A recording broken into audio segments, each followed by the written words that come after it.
Bonjour à tous, j'espère que vous allez bien et bienvenue dans une nouvelle vidéo sur l'histologie, cette fois du testicule prépubère.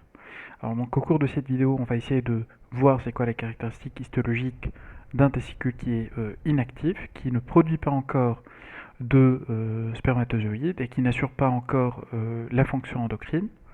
Et aussi on va essayer un peu de comparer avec l'aspect d'un testicule actif ou bien chez un adulte en période d'activité sexuelle. Donc pour ceci, on va voir ça sur des liens virtuels. Donc la première avec laquelle on va commencer est celle-là, où on voit une coupe du parenchyme testiculaire d'un nouveau-né. Alors donc le parenchyme testiculaire, c'est ce qu'on voit ici, donc tout ça qui est enveloppé par une capsule épaisse, fibreuse en périphérie, qui correspond bien évidemment à l'albuginée. Et on voit que en interne, par rapport à l'albuginée, on a une couche de tissu conjonctif qui est un peu lâche, qu'on a appelé comme ce qu'on a vu pour l'adulte. Et d'ailleurs, je vais vous inviter à regarder la vidéo sur le testicule en période d'activité génitale ou bien sexuelle qui est disponible déjà sur la chaîne. Et donc, comme je disais, donc il y a en interne par rapport à l'albuginée qui est là, on a un tissu conjonctif qui est un peu plus lâche et qui donc qu'on appelle la tunica vasculosa, qui va émettre des septa, comme ce qu'on est en train de voir ici, pour compartimenter un peu le parenchyme testiculaire en plusieurs lobules. Donc voilà un aspect de lobule à ce niveau, donc limité de part et d'autre par des septa conjonctifs. Donc voilà, donc au niveau d'un lobule testiculaire, on aura à voir deux éléments qui forment ensemble le parenchyme testiculaire. Donc on a une composante tubulaire, ce qu'on voit ici, et dans un lobule on a 2 à 3 tubes seminifères, donc ils sont très pelotonnés, très enroulés autour d'eux-mêmes, ce qui fait, ou bien ce qui explique le fait que une seule coupe va passer à plusieurs reprises par ces 2 ou 3 tubes seminifères. Et puis à côté, ou bien tout autour, on a ce tissu conjonctif qui est coloré en bleu parce que sur cette lame on a utilisé la coloration au trichrome bleu. Alors au faible grossissement, voilà la structure tubulaire que je suis en train de vous montrer.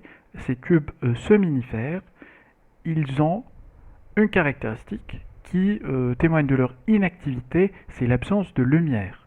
Donc on ne voit pas de lumière au centre, donc on voit que des éléments épithéliaux.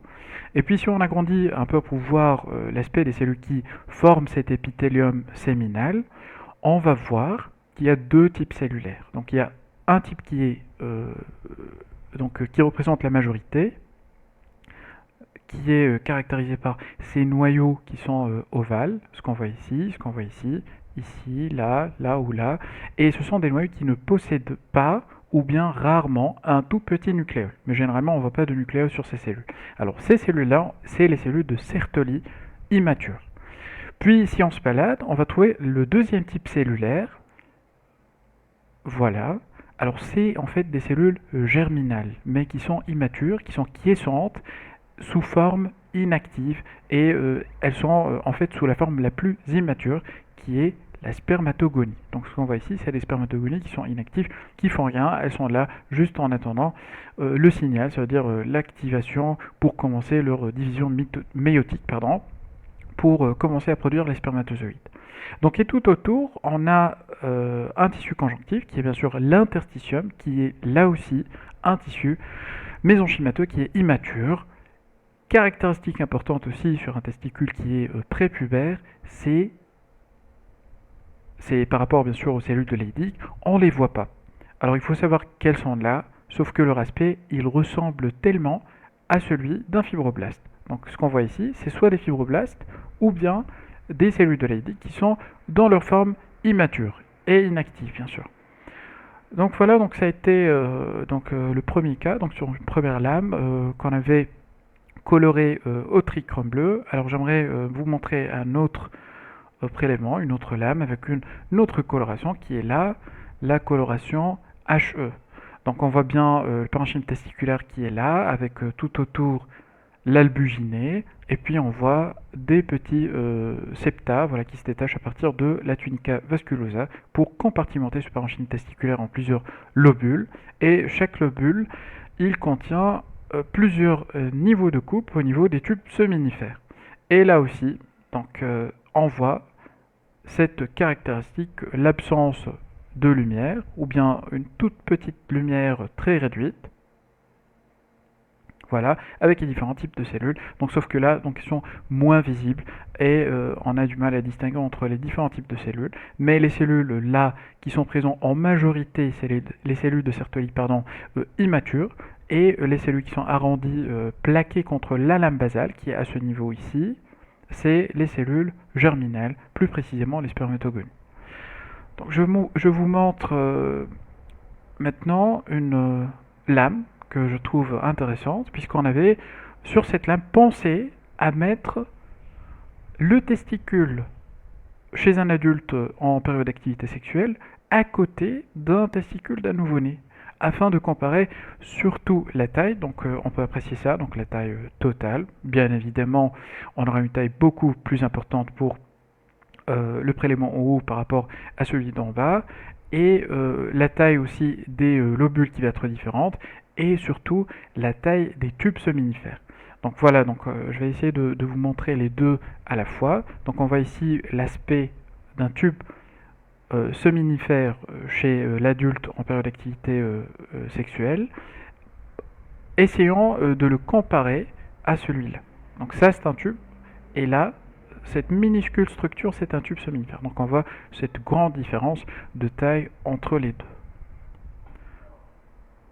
Donc on passe maintenant à la présentation pour récapituler ce qu'on vient de voir. Donc microscopiquement, un testicule prépubère, ou bien en dehors de l'activité sexuelle, il va comporter bien sûr, comme le testicule en période d'activité sexuelle, deux composants. Donc les tubes seminifères, on a dit qu'ils sont de petite taille, avec une lumière qui est absente, et la majorité des cellules qui forment l'épithèlium sabinaire, ça va être représenté par des cellules de Sertoli qui sont immatures, avec des noyaux ovales et sans nucléoles, ou parfois, rarement, on peut observer des nucléoles qui sont de très petite taille.